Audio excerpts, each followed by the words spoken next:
Hi friends, Al Wadi shop లొకేషన్కి వచ్చేసాము. Oman tour మొత్తంలో నాకు నచ్చిన ప్లేస్ ఇదే. ఎందుకంటే ఎప్పుడూ ఇంత ఎత్తైన కొండలు, అది కూడా వరుసగా ఉండడం నేను చూడలేదు.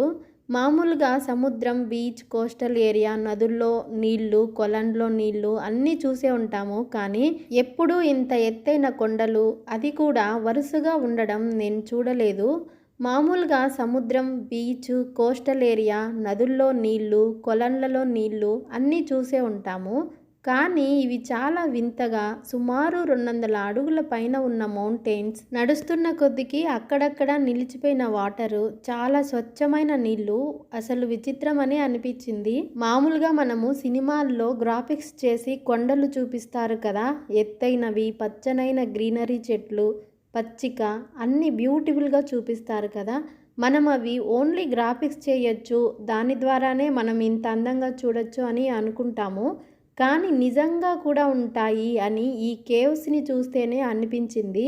ఇక మనం ఈ కేవ్స్ని చూడడానికి ప్రయాణం స్టార్ట్ చేసాము అని అంటే అక్కడ కార్ పార్క్ చేసేసుకొని ఇక్కడ బోట్లో అటువైపుకి దింపేస్తారు. వీళ్ళకి 1 రియాల్ ఇవ్వాల్సి ఉంటుందన్నమాట.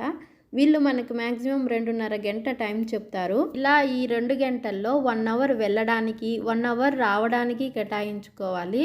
ఎందుకంటే ఈ లెఫ్ట్ సైడు, రైట్ సైడు కనిపిస్తున్న కొండలు ఒక చోట ఎండ్ అయిపోతాయి అన్నమాట. అలా కలిసిపోయిన కొండల మధ్యలో నుంచి వాటర్ ఫాల్ ఉంటుందన్నమాట. ఆ వాటర్ ఫాల్ చూస్తూ ఒక 1/2 అవర్ని అలా టైం పాస్ చేయొచ్చు. ఈ ప్లేస్ పేరు మాత్రం వాడీ షాబ్. అయితే ఇది తివి అనే ఏరియాలో ఉంది.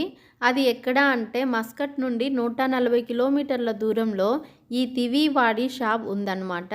ఇది అల్ కురియాత్ సూర్ రోడ్ మీదుగా వస్తుంది అని రాశారు. లొకేషన్ని పెట్టుకొని వెళ్ళొచ్చు. లొకేషన్ని మాత్రమే నమ్ముకోకుండా దారిలో వాళ్ళను అడగడం చాలా మంచిది. పర్సనల్గా వెళ్ళినప్పుడు ఇలా ఎవరినైనా అడుగుతూ వెళ్ళడం చాలా మంచిది.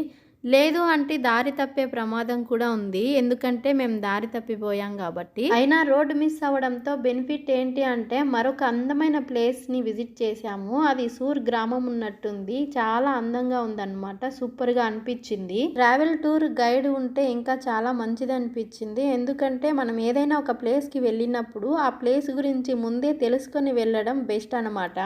వీడియో నచ్చినట్లయితే ఒక లైక్ చేసి మీ అభిప్రాయాన్ని కామెంట్ చేయండి. ఎవరైనా సబ్స్క్రైబ్ చేసుకోకపోతే నా ఛానల్ని సబ్స్క్రైబ్ చేసుకోండి ఫ్రెండ్స్.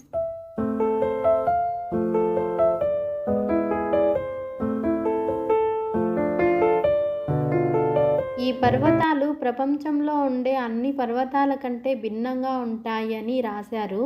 ఎందుకంటే నీటి పారుదల వల్ల మాత్రమే ఈ పర్వతాలకి ఆ ఆకృతి కలిగింది.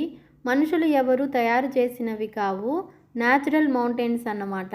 చూశారు కదా ఎంత కళాత్మకంగా ఉన్నాయో.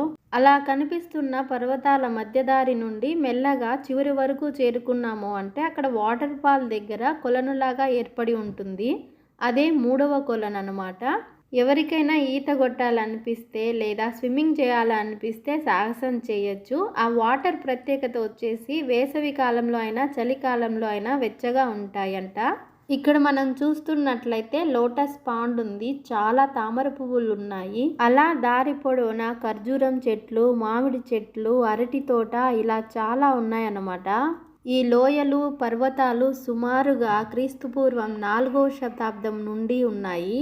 పురాతనమైన కేవ్స్ మధ్య ఒక గ్రామం ఉండేది అని, ఆ గ్రామస్తులు మత్స్యకారులు అని, కొంతమంది అల్లికలు అల్లేవారు అని, అంటే బుట్టలు, తివాచీలు, టోపీలు, తడికలు అల్లుకుంటూ వారి సహజీవనం గడిపేవారట. అలా ఒక చరిత్ర కలిగిన పర్వతాలు కాబట్టే ఈరోజు చాలామంది టూరిస్టులకు ఆకర్షణీయంగా ఈ కేవ్స్ నిలిచాయి అన్నమాట. జుమాంజీ సినిమాలో బంగారు వాల్కనిక్ పర్వతాన్ని, అక్కడ లోయలు, విచిత్రమైన చెట్లను చూసి ఎంతగా ఆశ్చర్యపోయామో, ఇలా రియాలిటీ పర్వతాలను చూసి అంతకంటే 10 రెట్లు ఎక్కువగా ఎంజాయ్ చేశాము. అలా ఎవరైనా ఒమాన్ టూర్ వెళ్ళాలి అని అనుకుంటే మాత్రం మీ లిస్ట్లో తప్పకుండా వాడీ షాబ్ కేవ్స్ని మాత్రము రాసుకోండి. ఈ అందమైన ఆకర్షణీయమైన పర్వతాలను మీరు కూడా విజిట్ చేయండి ఫ్రెండ్స్. అలాగే నా ఛానల్ని సబ్స్క్రైబ్ చేసుకొని ఈ వీడియోని షేర్ చేయడం మాత్రం మర్చిపోకండి.